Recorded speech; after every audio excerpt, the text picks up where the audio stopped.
History as we know it is just one possibility. Welcome to Divergence Desk, where we explore the turning points that shaped our world and ask, what if things had gone differently? Imagine if 200,000 years ago, when modern humans first emerged in Africa, death simply stopped.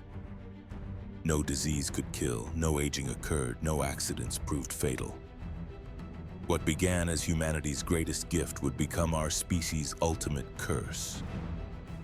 By 10,000 BCE, when our timeline had roughly 5 million humans, this immortal Earth would harbor 50 million. Every hunter, every gatherer who ever lived, still hunting, still gathering. The megafauna extinctions that took millennia in our world would happen in centuries. The Neolithic revolution around 8000 BCE wouldn't bring civilization, it would bring chaos.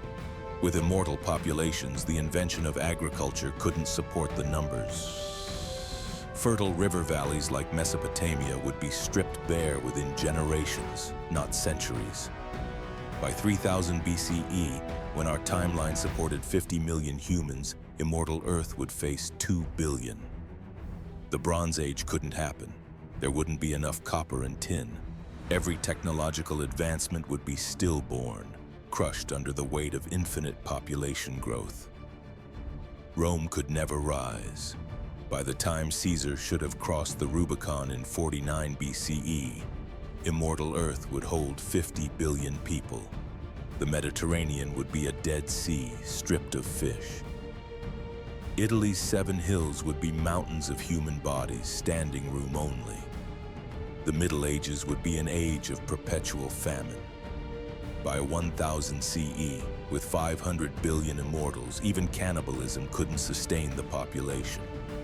Forests would be extinct. Arable land would be desert. The few remaining animals would be worth more than kingdoms.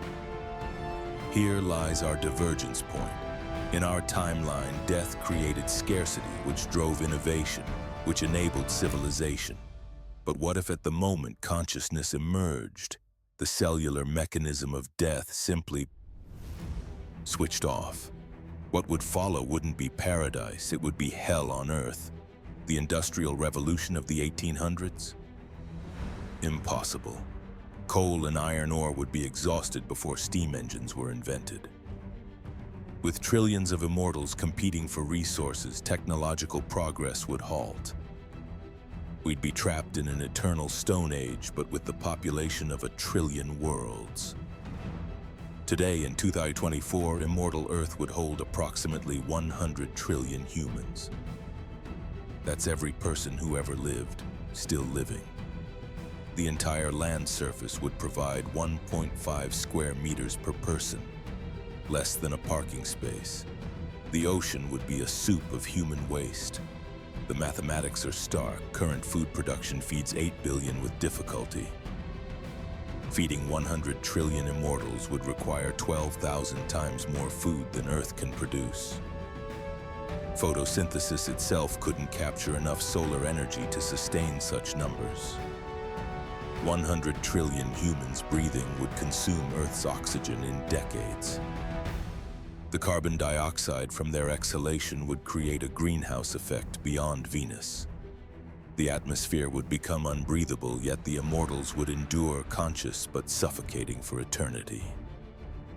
In the end, immortality without death wouldn't be a blessing. It would be the universe's cruelest joke. Conscious beings trapped in eternal starvation, eternal suffocation, eternal competition for non-existent resources. Death, it turns out, isn't life's enemy. Death is life's greatest gift, and that's how history might have unfolded. But what do you think? If people never died, how do you believe events would have truly played out? Drop your theories in the comments below.